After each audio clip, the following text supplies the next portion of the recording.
नमस्ते बच्चों, मैं संजीव गुंजन आप लोगों के सामने क्लास 12 बायोलॉजी चैप्टर 3 मानव जनन का ऑब्जेक्टिव क्वेश्चन लेकर उपस्थित हूँ। क्वेश्चन नंबर 23 है, गर्भाशय के भीतरी स्तर कहलाता है। गर्भाशय के भीतरी स्तर कहलाता है।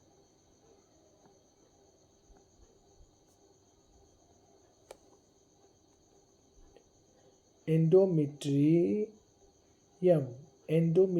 कहलाता है गर्भाशय का भीतरी स्तर। नेक्स्ट, अंडोत्सर्जन की क्रिया किसके प्रभाव से होती है? अंडोत्सर्जन की क्रिया किसके प्रभाव से होती है?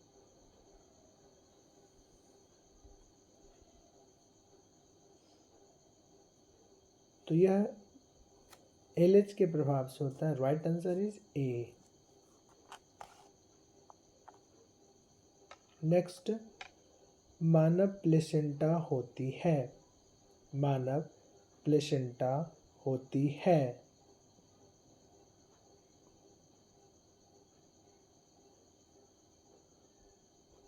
क्या होगा? Haemochorial. Right answer is A. Next, placenta के द्वारा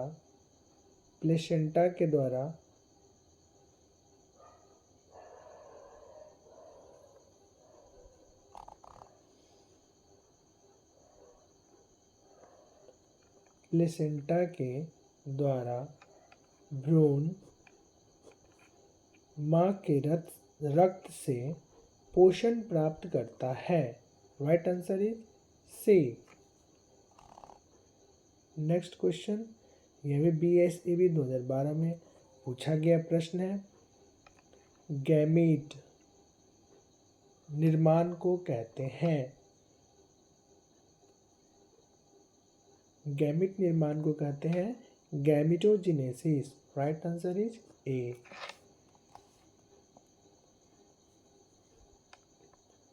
नेक्स्ट क्वेश्चन, पूर्ण विकसित जंतुओं में सभी संरचनाएं विकसित होती है।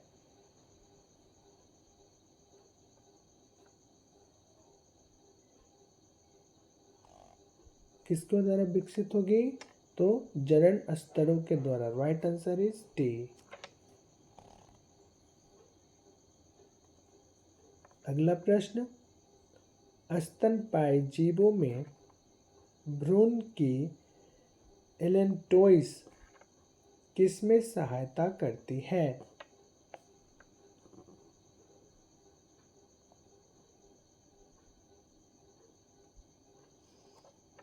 राइट आंसर इज डी, पोषण। अगला प्रश्न है, ग्रैफियन पुटिका पाई जाती है।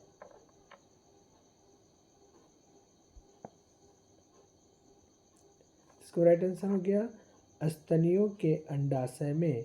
Right answer is D. 31 नंबर प्रश्न, गैस्ट्रुलेशन वह प्रक्रिया है जिसमें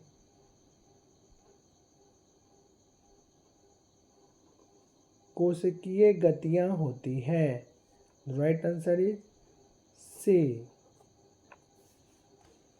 अगला प्रश्न देखते हैं। अगला प्रश्न क्या है? स्तनधारियों में निषेचन की क्रिया संपन्न होती है।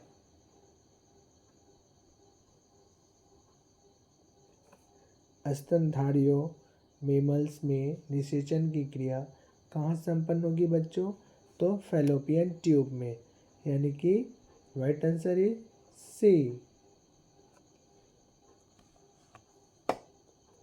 नेक्स्ट क्वेश्चन, जनन अंग विकसित होते हैं भ्रूणीय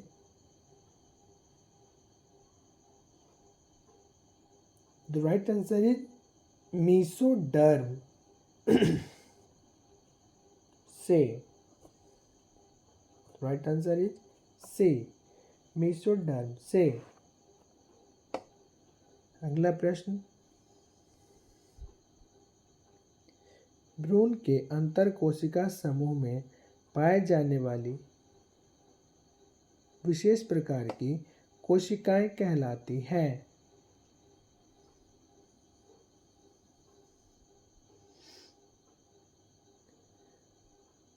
इसे कहते हैं स्टेम सेल।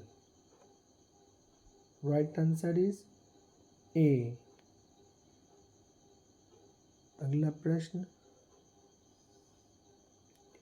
फर्टिलाइजिंग प्रोटीन पाए जाते हैं। फर्टिलाइजिंग प्रोटीन पाए जाते हैं।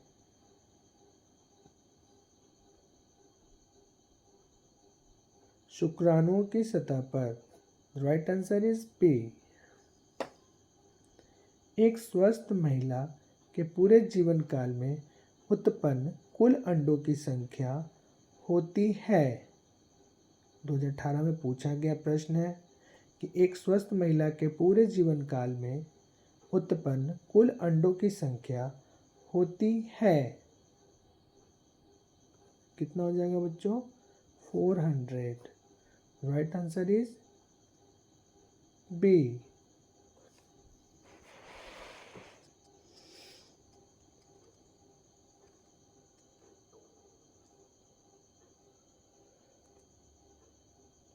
नेक्स्ट क्वेश्चन, कार्पस ल्यूटियस का विकास होता है।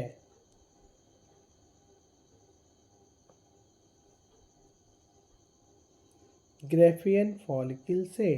Right answer is C. Next, corpus luteus के द्वारा स्रावित होने वाले हार्मोन हैं। कार्पस ल्यूटियस जो है, इससे प्रोजेस्टेरॉन हार्मोन स्रावित होता है। तो राइट आंसर इज सी।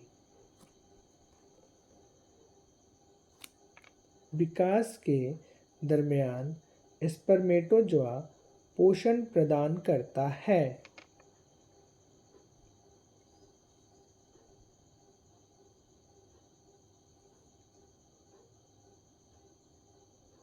विकास के दरमियान स्पर्मेटोजोआ पोषण प्रदान करता है, प्राप्त करता है। पोषण प्राप्त करता है, किससे करेगा? सर्टोली कोशिकाओं द्वारा। Right answer is A. Next question, prostate ग्रंथि उपस्थित होती है।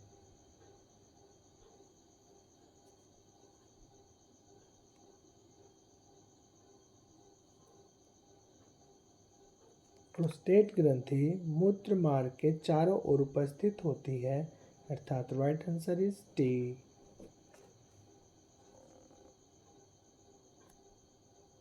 भ्रूण की 16 कोशिकीय अवस्था कहलाती है। भ्रूण की 16 कोशिकीय अवस्था कहलाती है। क्या कहलाएगी? Morula. Right answer is A. युग्मकों में गुणसूत्रों की कितनी संख्या होती है? युग्मकों में गुणसूत्रों की संख्या 23 जोड़ा होता है।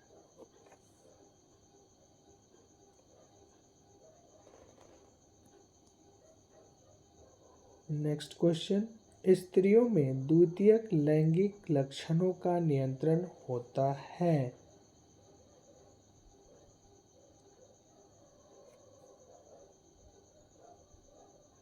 एस्ट्रोजेन के द्वारा। Right answer is C. अगला प्रश्न, स्तनधारियों में वृषण उदर गुहा के बाहर वृषण कोश में पाए जाते हैं।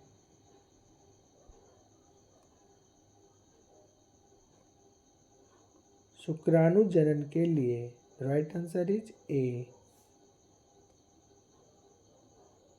अगला क्वेश्चन, मासिक चक्र के दरमियान किस दिन अंडोत्सर्जन होता है?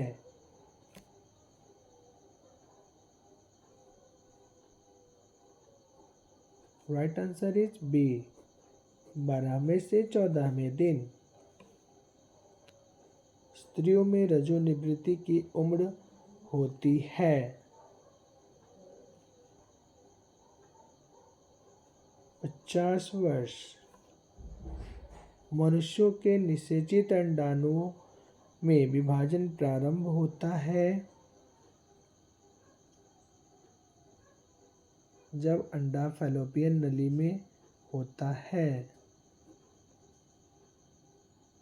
मासिक धर्म के आरंभ में स्रावित होने वाले हार्मोन के क्रम है।